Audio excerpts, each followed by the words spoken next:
अस्सलाम वालेकुम दोस्तों, आप देख रहे हैं ऑडियो कुतुब खाना। इसमें हम Urdu novel tent and fish की ऑडियो पेश कर रहे हैं। जिन दोस्तों ने अभी तक इस चैनल को सब्सक्राइब नहीं किया तो जल्दी से सब्सक्राइब करें और बेल आइकन पर प्रेस करें ताकि अच्छी अच्छी किताबों की ऑडियो आपको मिलती रहे। शुक्रिया।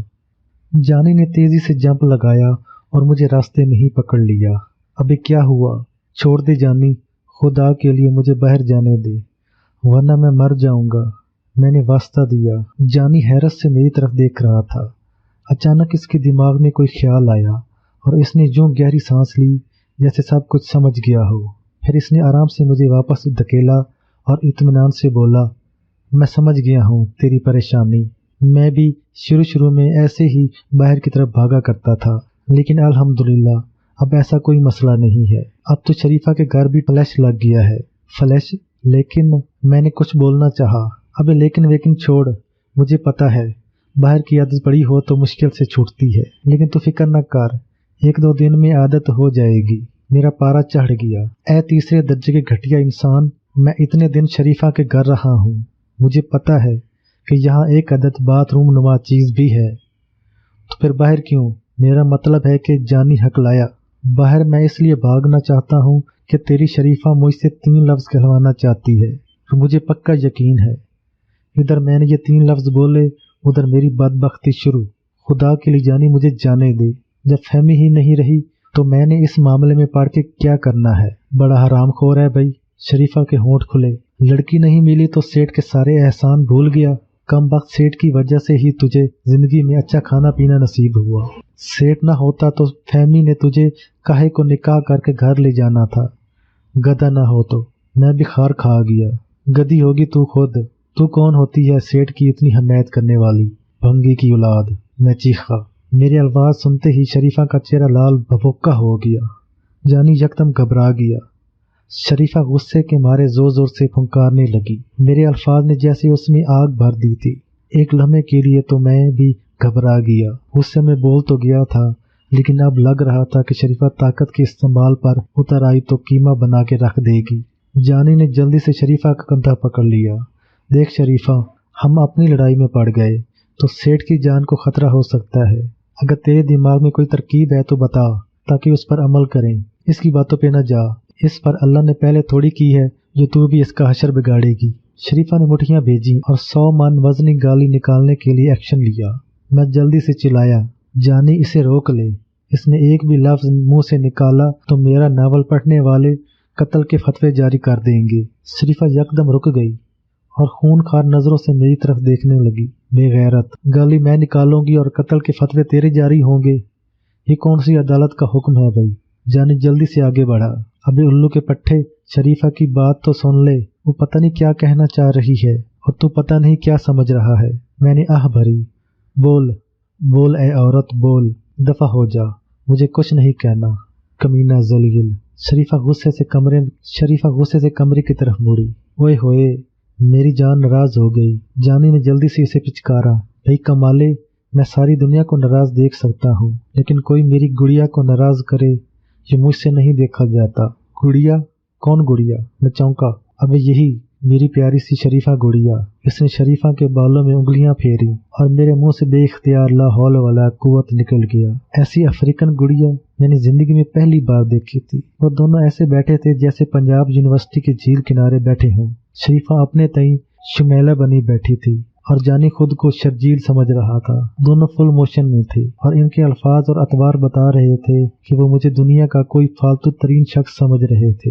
जानी शरीफा के सर में से जुएं तलाश करते हुए बोला, तुम रोट गई तो मैं मर जाऊंगा। शरीफा ने कमीज की आस्तीन से नाक पोंछी और उठला कर बोली, चल झूठे। जानी ने जो अंगूठे के नाखन पर रख कर दूसरे अंगूठे से नाखन टिक की और आह भर कर बोला, जी चाहता है अपना दिल चीर कर तुम्हारे सामने रख दो। शरीफा ने अपनी कोहनी खिंचाई। प्यार के लिए तो तुम्हें वक्त मिलता नहीं। जानी मस्जिद करीब होते हुए बोला, क्या करूं डार्लिंग, टवाने से बचने के लिए रोजाना इतनी दफा औरत बनता हूँ कि बाद औरत के पास जाने को दिल ही नहीं करता। क्या मतलब है तेरा? शरीफा ने मुंह बनाया। वो मतलब ये है मेरी श्री देवी कि अब ऐसा नहीं होगा, क्योंकि टवाना की असलियत खुल गई है। जानी ने खुशी से कहा और एक सिगरेट सुलगा कर शरीफा की खिदमत में पेश किया। मैं इत्मीनान से इनके डायलॉग सुन रहा था और अश कर रहा था। जानी की श्री देवी वाकई श्री देवी थी। मैंने गौर से इसका तफसीली जायजा लिया। वाकई इसकी श्री देवी जैसी थी, काली देवी जैसी। जानू हम शादी कब करेंगे? जानी की आवाज आई। जब मैं बड़ी हो जाऊंगी। शरीफा शर्माई और मुझे गश आ गया। जानी भी फिसल गया। ताहम वो जल्दी से संभला और खगिया कर बोला, जानू कितनी बड़ी? शरीफा नखवत से बोली, 20 साल की। बाबा 20 साल? अब तुम कितनी की हो? जानी ने दरियाफ्त किया। अब मैं 19 साल चंद माह की हूँ। चंद माह? कितने माह? यही कोई 500 माह। शरीफा इत्मीनान से बोली और जानी दांत पीस कर रह गया। फिर तड़के बोला, ठीक है, इस वक्त तक मैं भी बालिग हो जाऊंगा। अब तुम कितने साल के हो? शरीफा ने मुंह बनाया, पता नहीं, अभी तो चिल्ला भी खत्म नहीं हुआ। जानी ने जवाब दिया और शरीफा एकदम समझ गई कि जानी ने इस पर चोट की है। इसने 6 फुट लंबी गाली निकालते हुए जानी को एक जोरदार हाथ मारा और भागकर चूल्हे के पास रखा चिमटा उठा लाई। जानी ने एक जोरदार छलांग लगाई और मुतवक्को हमले से पहले ही दरवाजे के पास पहुंच गया। जानी रुक जा बेगैरता। शरीफा गर्जी, नहीं रुकूंगा। बांदर की बच्ची, पहले चिमटा वापस रख। तेरी तो। शरीफा ने गाली निकाली और वहीं से चिमटा जानी पर खींच मारा। मगर हायरी किस्मत, मिसाइल नुमा चिमटे ने दरमियान ही में अपना रुख तब्दील कर लिया और सीधा मेरी पड़पड़ी पर लगा। मेरी आंखों के आगे तारे आ गए। पहले ही शरीफा के घोंसे की वजह से सर में टीसें उठ रही थीं। रही सही कसर चिमटे की ज़रब ने पूरी कर दी। मैंने भी होश होने से पहले सिर्फ इतना मंजर देखा कि जानी दरवाजे से बाहर भाग रहा है और शरीफा इसके पीछे है। होश आया तो सर में हथौड़े बजते हुए महसूस हुए। तकलीफ की शिद्दत से मेरी कराहें निकल गईं।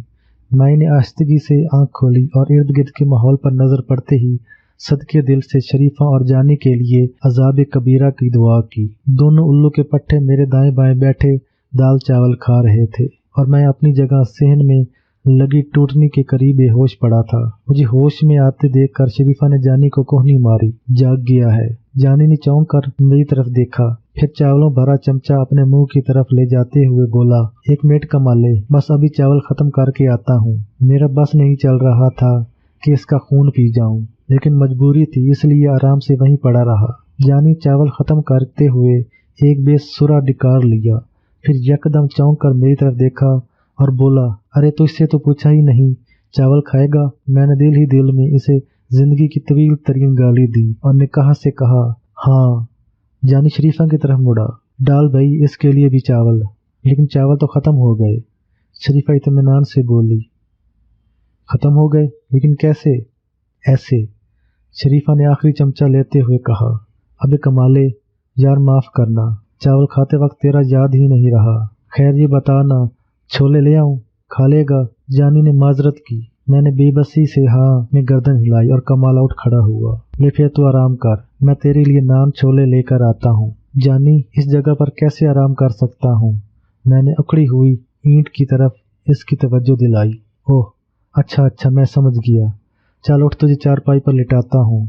इसने यकदम मेरी तकलीफ को पहचाना और फिर निहायत भोंदे तरीके साराह देकर उठा लिया। मेरी चीखें निकल गईं। पूरा जिस्म टूटने के मरहले तक पान पहुंचा था।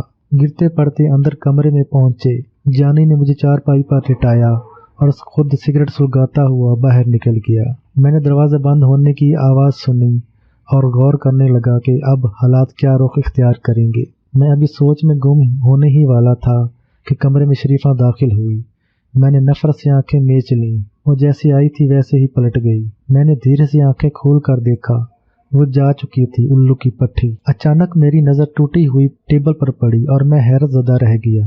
टेबल पर गरम गरम दाल चावल की प्लेट रखी थी और साथ एक चम्मच और पानी का गिलास भी। खा ले, ये तेरे लिए है। शरीफा दोबारा अंदर आती हुई बोली, मेरे लिए? लेकिन चावल तो ख़त्म हो गए थे। ख़त्म नहीं हुए थे। अगर मैं कहती कि ख़त्म नहीं हुए तो जानी ने ये भी हड़प कर जाने थे। वो चावलों का बड़ा शौकीन है। एक लम्हे के लिए मुझे यूं लगा जैसे वो शरीफा नहीं बल्कि कोई बहुत ही हमदर्द नर्स है। इसने मेज़ मेरे करीब की और सहारा देकर मुझे उठाया, फिर मेरी कमर के साथ 2 तकिए रख दिए और खुद बाहर चली गई। मैं काफ़ी देर का भूखा था। दाल चावल देखकर सब्र न कर सका और नदीदों की तरह खाने पर टूट पड़ा। मैं शर्त लगा कर कह सकता हूँ कि मैंने इससे मज़ेदार दाल चावल इससे पहले नहीं खाए थे। اس سے پہلے میں شریفہ کے گھر جتنی بھی دیر رہا اس نے کبھی دال چاول نہیں بنائے۔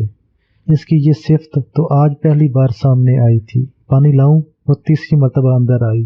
نہیں، بس میں نے پیٹ بھر کر چاول کھائے ہیں۔ تم بہت اچھے چاول بناتی ہو۔ سیٹھ کی زندگی مسلسل خطرے میں ہے، اس نے میری بات پر توجہ دیے بغیر کہا، اور میں چونک اٹھا۔ واقعی اس طرف تو میں نے سوچا ہی نہیں تھا۔ تم ہی بتاؤ کیا کروں؟ میں نے تو کہا ہے کہ 3 لفظ بولو، باقی میں سنبھال لوں گی۔ میں نے آہ بھری اور سر کھجاتے ہوئے بولا، کہو کیا کہنا ہے؟ سیٹھ کے سامنے اتنا کہہ دو کہ تم کمالے ہو۔ میں لرز گیا۔ وہ جو کچھ کہہ رہی تھی اس کا مطلب سیدھی سیدھی موت تھا۔ سیٹھ مجھے کچا چبا جائے گا۔ کچھ نہیں ہوتا، میں اس کی عادت کو جانتی ہوں۔ ساری بات کا اسے پتہ چلے گا تو وہ تمہیں معاف کر دے گا۔ ویسے بھی تم یہ سب اس کی جان بچانے کے لیے کر رہے ہو، لیکن اسے کیسے یقین آئے گا؟ تم اسے ساری کہانی تفصیل سے بتانا، اور اصلی شاہ رخ کے بارے میں بھی۔ ظاہری بات ہے اصلی شاہ رخ بہت جلد نقلی شاہ رخ بن کر سیٹھ کے پاس پہنچ جائے گا۔ جب سیٹھ کو پہلے سے اس کہانی کا پتہ ہوگا تو وہ بھی محتاط رہے گا، اور اگر اس نے مجھے معاف نہ کیا تو بے فکر رہو، میں ہوں نا۔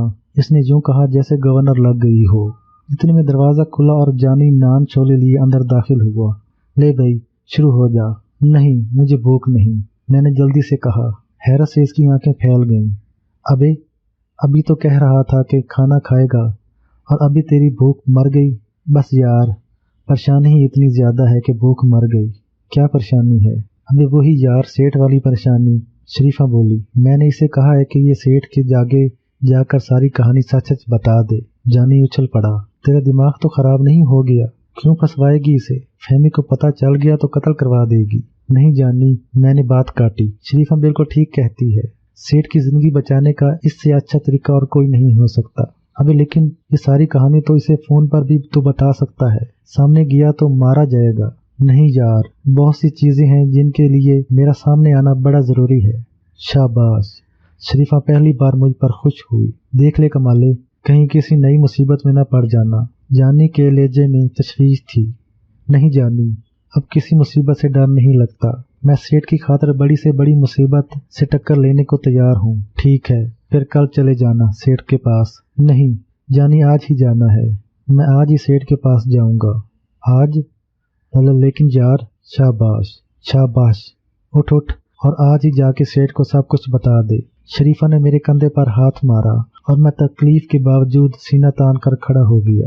شریفہ خوشی سے جھوم گئی، پھر جلدی سے بولی، تمہارے کپڑے بہت گندے ہو گئے ہیں، ذرا ٹھہرو، میں تمہارے لیے نیا سوٹ لاتی ہوں۔ نیا سوٹ؟ میری آنکھیں پھیل گئیں۔ ہاں، جانی کے لیے بنوایا تھا، لیکن چلو پہلے تم پہن لو۔ کیوں جانی؟ اس نے لاپرواہی سے کہا۔ جانی نے ایک گہرا سانس لیا اور اس بات میں گردن ہلا دی۔ میں ابھی تک جھٹکے کے زیر اثر تھا۔ شریفہ اور سوٹ کمال ہے، یعنی شریفہ میں بھی کوئی انسانوں والی خاصیت ہے۔ میں اسی سوچ میں گم تھا کہ شریفہ ایک عجیب و غریب سوٹ لے کر آئی۔ پہلے تو مجھے سمجھ نہ آئی کہ یہ کس قسم کا سوٹ ہے، لیکن جیسے ہی اس نے اس کی تہ کھولی میرے ہوش اڑ گئے۔ یہ کیا ہے؟ یہ سوٹ ہے، وہ بولی۔ وہ تو ہے لیکن یہ کس کپڑے کا ہے؟ اوہ، پریشان ہونے کی ضرورت نہیں۔ پچھلے الیکشن پر جانی اور میں نے ٹوانا صاحب کے مخالف امیدوار کے بہت سے بینر اتارے تھے۔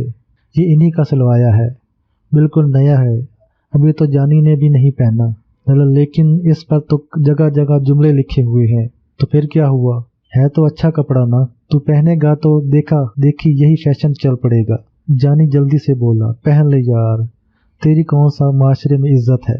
میں دانت پیس کر رہ گیا، لیکن انکار کی گنجائش نہیں تھی، لہٰذا اندر کمرے میں جا کر یہ امپورٹڈ سوٹ پہن لیا۔ ہزار بند کی جگہ شریفہ نے بوری کا سیبا ڈالا ہوا تھا۔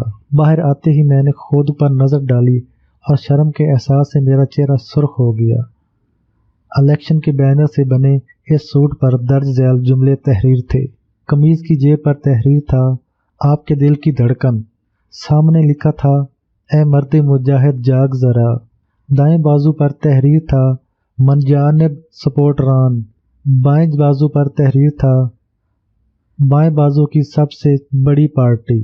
پیٹ پر تحریر تھا، سب کا مشترکہ۔ پشت پر تحریر تھا، انتخابی نشان۔ خدا گواہ ہے، اگر میں یہ سوٹ پہن کر باہر نکل جاتا تو پٹھانوں نے سارے ووٹ میرے حق میں ہی کاسٹ کرنے تھے۔ جی تو چاہا کہ وہیں کھڑے کھڑے شریفہ کو اس کی امانت لٹا دوں۔ پھر غیرت آئی اور چپ چاپ اندر جا کر پرانا لباس پہنا اور شریفہ کا سوٹ اسے بزید احترام واپس کر دیا۔